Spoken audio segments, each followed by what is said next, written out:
राजस्थान की राजनीति एक बार फिर गर्म है और इस बार चिंगारी उठी है बांसवाड़ा डूंगरपुर से सांसद राजकुमार रोत की ओर से। भारत आदिवासी पार्टी के इकलौते सांसद ने संसद में गूंजती आवाज के बजाय आदिवासी हकों की पुकार को जमीन पर तेज कर दिया। उन्होंने 11 जिलों को जोड़कर अलग भील प्रदेश बनाने की एक बार फिर से मांग कर डाली और ये मांग केवल भावनात्मक नहीं, ऐतिहासिक नक्शों और नरसंहार की विरासत से लैस होकर आई है।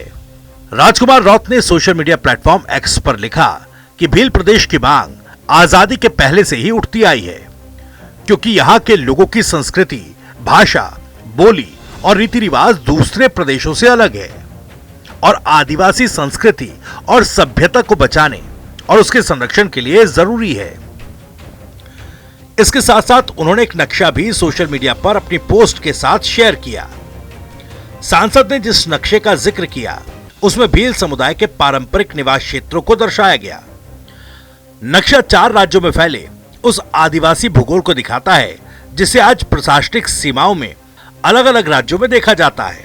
रोत का कहना है कि राजस्थान के बांसवाड़ा, डूंगरपुर, प्रतापगढ़, उदयपुर, चित्तौड़गढ़ जैसे आदिवासी बहुल जिलों के साथ साथ मध्य प्रदेश, गुजरात और महाराष्ट्र के कुछ हिस्सों को मिलाकर एक नया राज्य बने, भील प्रदेश। उनका दावा है कि ये कोई नई कल्पना नहीं है, बल्कि 1885 के नक्शे और 1913 के मानगढ़ नरसंहार की ऐतिहासिक पीठिका से निकला हक है, जिसे आज तक दबाकर रखा गया।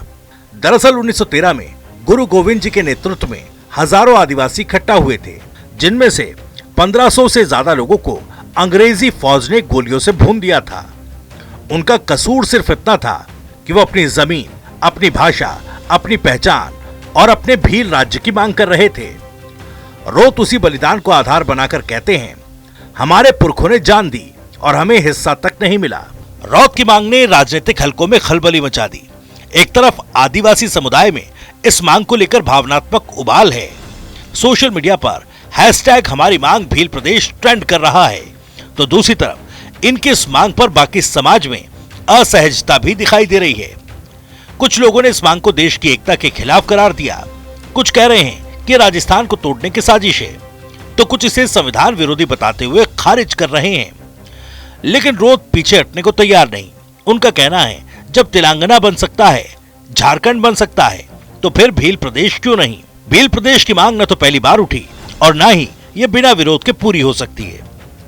चुनौतियां कई हैं, मसलन नक्सलवाद का डर, प्रशासनिक दिक्कतें, राज्यों की सहमति और सबसे बढ़कर राजनीतिक इच्छा शक्ति की कमी। ये सब बड़ी अड़चने हैं, लेकिन अगर सामाजिक चेतना और समुदाय की एकजुटता इस मांग के पीछे आ खड़ी हुई तो इसे अनदेखा करना किसी के लिए भी आसान नहीं होगा।